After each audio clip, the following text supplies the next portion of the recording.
Hey everyone, Couch Investor here with another video for you today.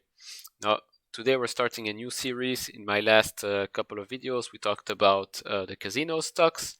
My last video was about Las Vegas Sands. We talked about Wynn and MGM Grand. If you haven't watched those videos, I think they're going to pop up here or here. So please do if you're interested. Now in this new series, we're going to talk about hotels. It was a very demanded series. We're going to talk about Hilton. We're going to talk about Marriott and Hyatt. Those are the three big chains I really want to cover. And with the Hilton video, which is going to be today, I added another stock that I'm personally invested in called Parks and Resorts. It's a spin-off founded in 2017, if I'm not mistaken, from the Hilton Corporation. So it's more like a real estate investment trust, which I think it's a very good option, especially at the price that it is now. We're going to see later on. It's a good stock to have in your portfolio, and it pays incredible dividends as well. And before I start, I just want to thank everyone that has been subscribing to the channel. We are almost at the 100 subscribers, which I wanted to reach by the end of the month.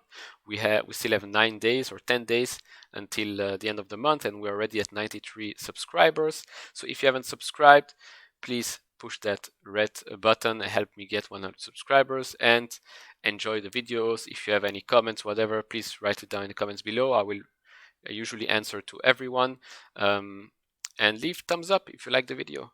So let's get started with Hilton. So Hilton Worldwide Holdings, we all know the Hilton Hotels.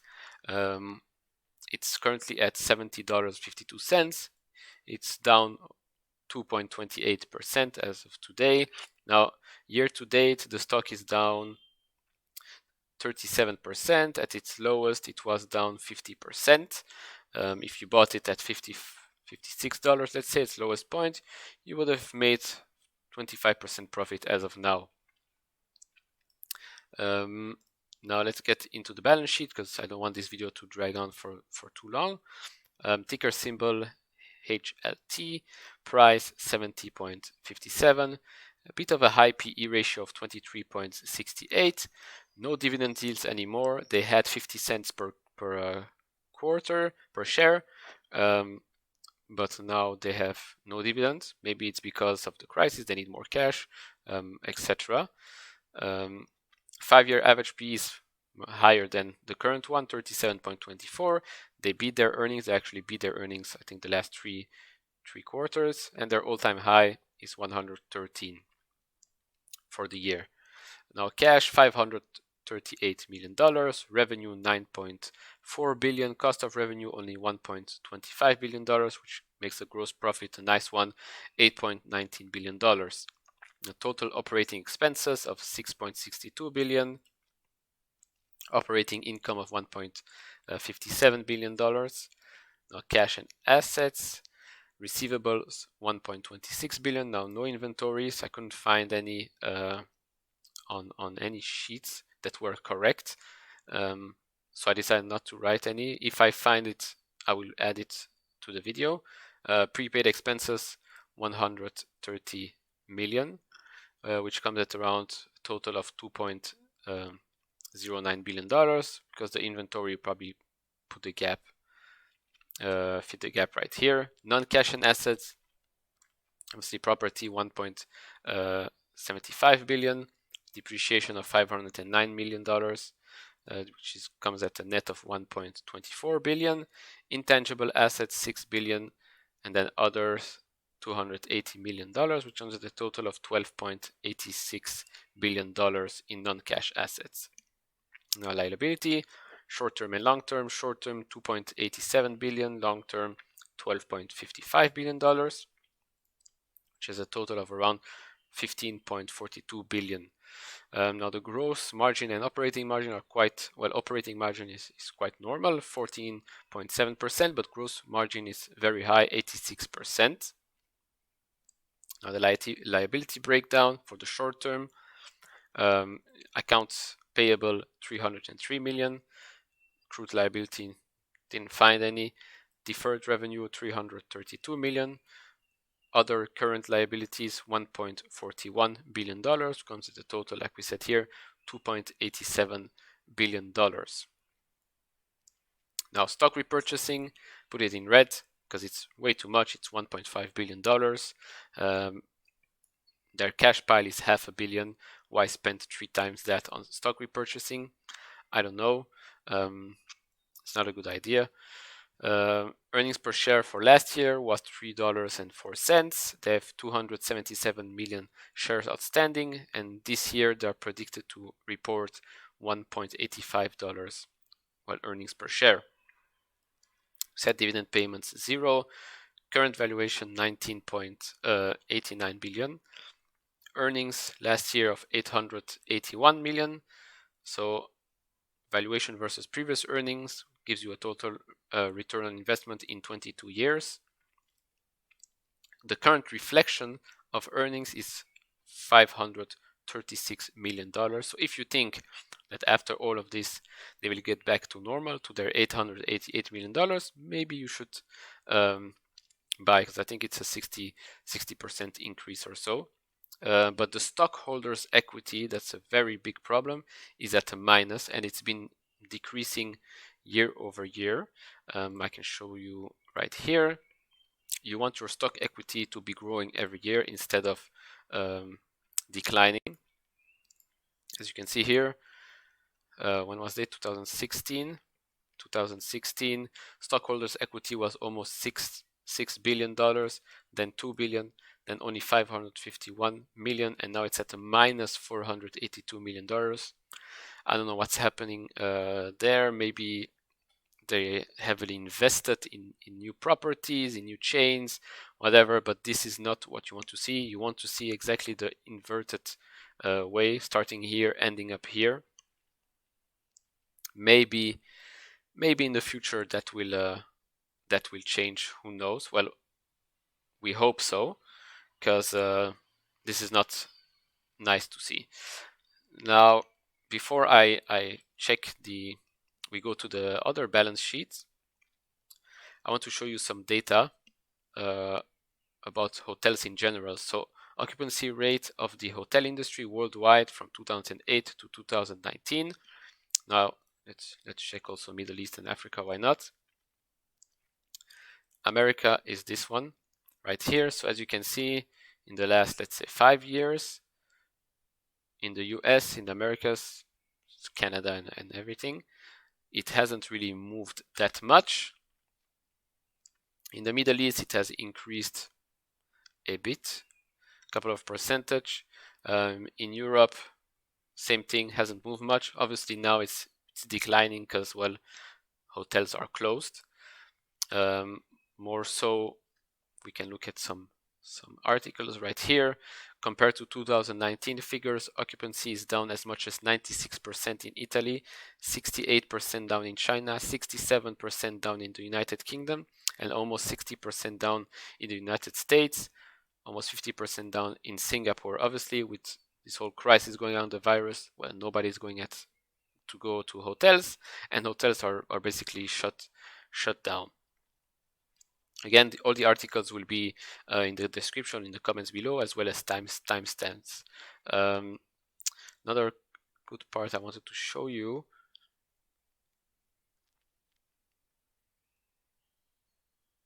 Here. 7 of 10 rooms were empty around the country in the United States. That average is staggering on its own, but it's tougher to process when you consider that occupancy will likely fall further. With most events cancelled around the nation, group occupancy was down to 1%, with a year-over-year revenue per available room, that is, a decline of 96.6%. The industry is no doubt facing a situation that will take a concerted effort by brands, owners, and the government to overcome. There's much more in detail in this article regarding this whole situation regarding hotels. If you want to read it, it will be in the comments below. Now, it makes sense that hotels will be closed. Obviously, there will be no conferences, so hotel that hold conferences or whatever will not be able to hold any for, I think the summer they can they can scrap for this year, in my opinion. So that's why you'll see my conclusion about hotel stocks at the end of the video. But in my opinion, it will take a lot of time for hotels to get back to where they were, because obviously their employees, they're probably laid off because it costs way too much. I think they have over 170,000 employees worldwide or something. If you keep paying them but there's no revenue coming in, you're digging a financial hole every day, which will get harder to get out of at the end of the day. So you'll see at the end of the video my opinion on all of this, what I would do, and what I will consider making some moves in the near future or not. Now the next stock, like I said, PK, Parks and Resorts. It's a real estate investment trust. The price is $7.34, very cheap. PE ratio of 5.33, dividend yield, that should be in green, 45 cents, that's over 20% yield. 5-year average PE 13.23, so you're buying it at very cheap. They beat the last earnings. All-time highs for this year is $23. Sorry about the dog. But all-time high overall, I think it's in the $30 or something. Now,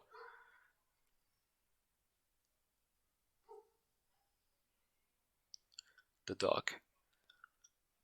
Now cash, 346 million, revenue 2.8 billion, cost of revenue a bit high, $1.9 billion, because gross profit of $863 million. Total operating expenses 401 million, operating income 462 million. Now cash and asset, receivable 180, inventories couldn't find any, prepaid expenses 83 million, which comes at a total of $649 million. So there's probably a lot of a gap that they don't really report, or some websites don't report. Maybe all the rest is in inventories. I'm not here. I won't put any numbers that I'm not 100% sure that should belong on the balance sheet. So I keep it like this. Non-cash asset property 11.9 billion, depreciation of almost 2, which comes at a net of $9.8 billion. Intangible assets of 46 million, others $40 million, which comes at a total of $10.5 billion. Now short-term and long-term liabilities, short-term 376 million, long-term $4.46 billion, which is a total of $4.83 billion in liability, which is not a lot at all. Non-liability breakdown for the short term, accounts payable of $217 million, and then, well, the total is the same as here, and then it just lots of small other liabilities that they don't really show up in the balance sheet, well, that I can find. Maybe some premium websites that you have to pay or whatever will show you everything. But in big, that's that. Gross margin of almost 30% and operating margin of 15.9%. Now, stock repurchasing, very good, 0, no stock repurchasing. Last year's earning per share was $1.44. This year, they estimate of minus 1 cent. They have 238 million shares outstanding. Again, good dividend payment, current valuation of $1.83 billion. The reported earnings for last year was 306 million. Again, like we said, valuation versus previous earnings, you will get a total return on investment in almost 6 years. Current reflection on earnings, 138. So if you believe they will get back to their absolute best performing year, then you could almost make 3 times your money. Stockholders' equity, very good, almost $6.5 billion, and it's been growing year over year. We can look at this here real quick. Financials.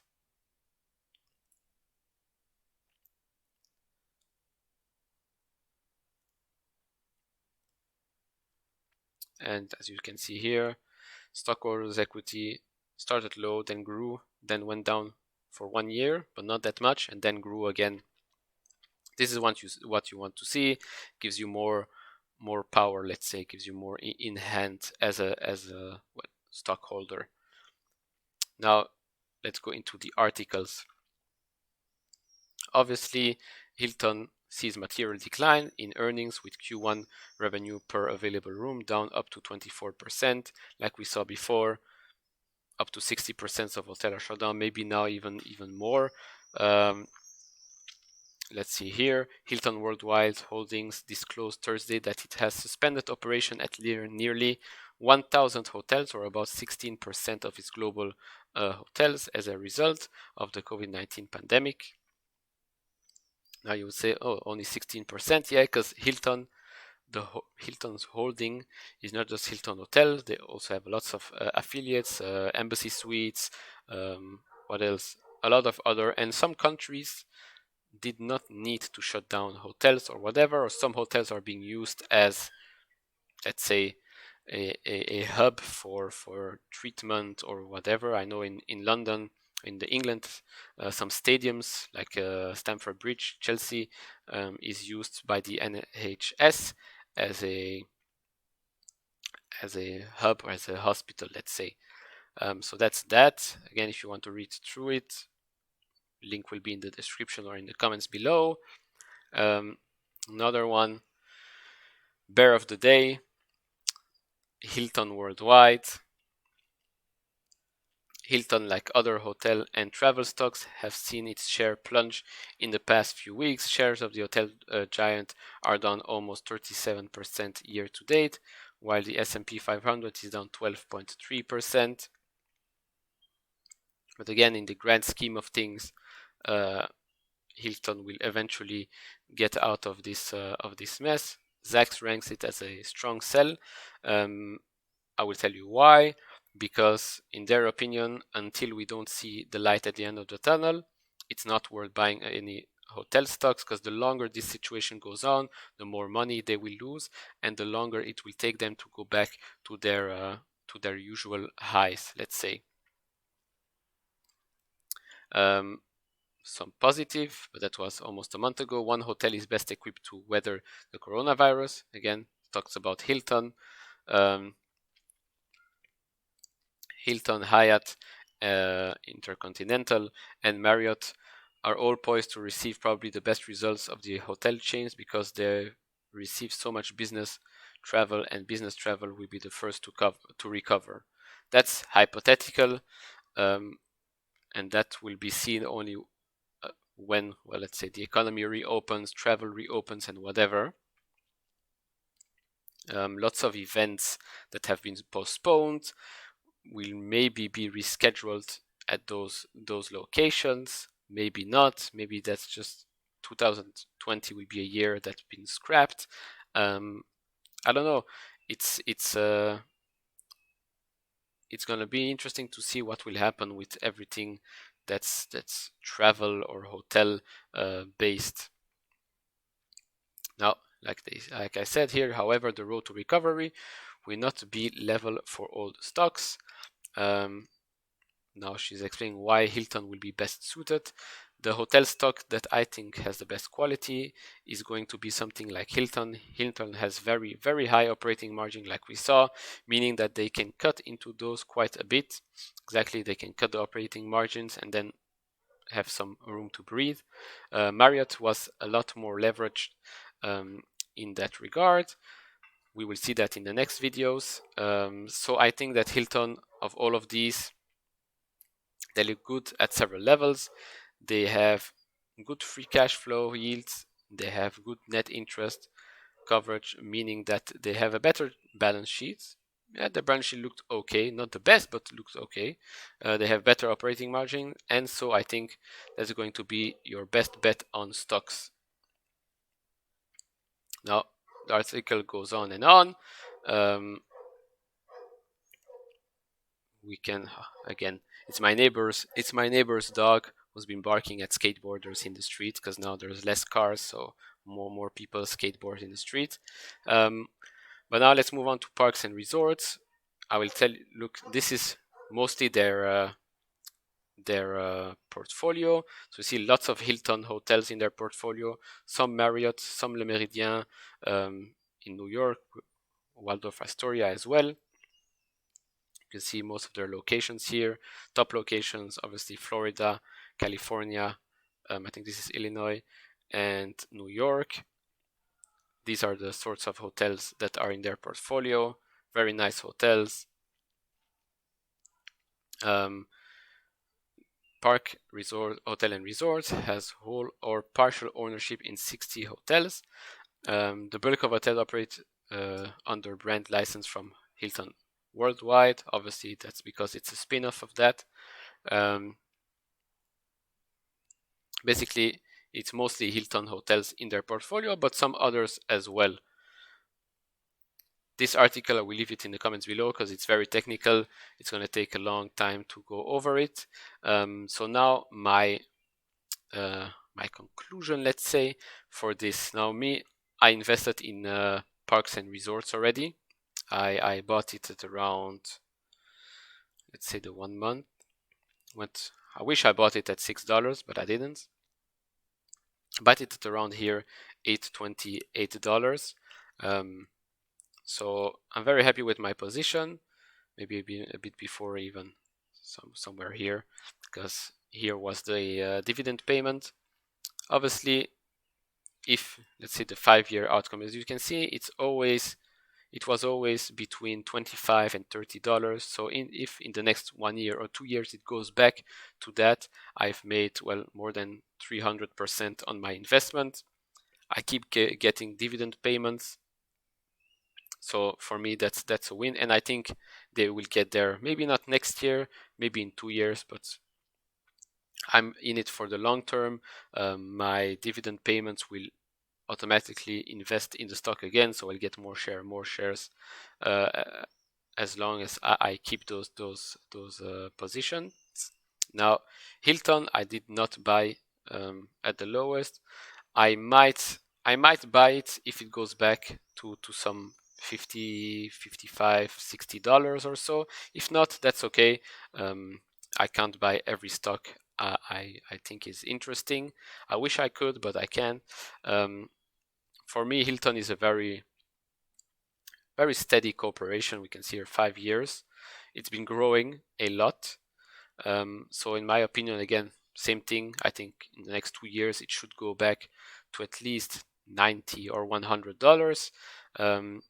If you are a Hilton stockholder, good for you. If you bought it when it was higher, I think you shouldn't hesitate to buy when it's at these prices right here, because if you thought it was a good company to buy at $80 or at $90 or even at $100, it's certainly a good company to buy at $70.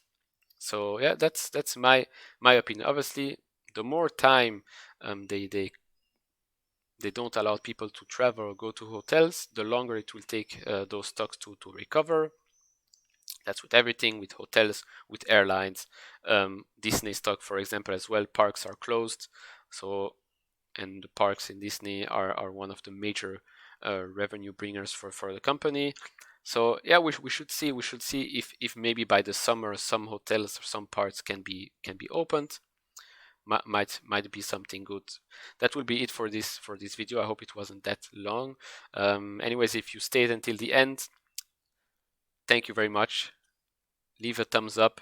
If you haven't subscribed, please subscribe and help me get to 100 subscribers by the end of the month. Stay safe, stay healthy, and see you on the next video. Bye bye.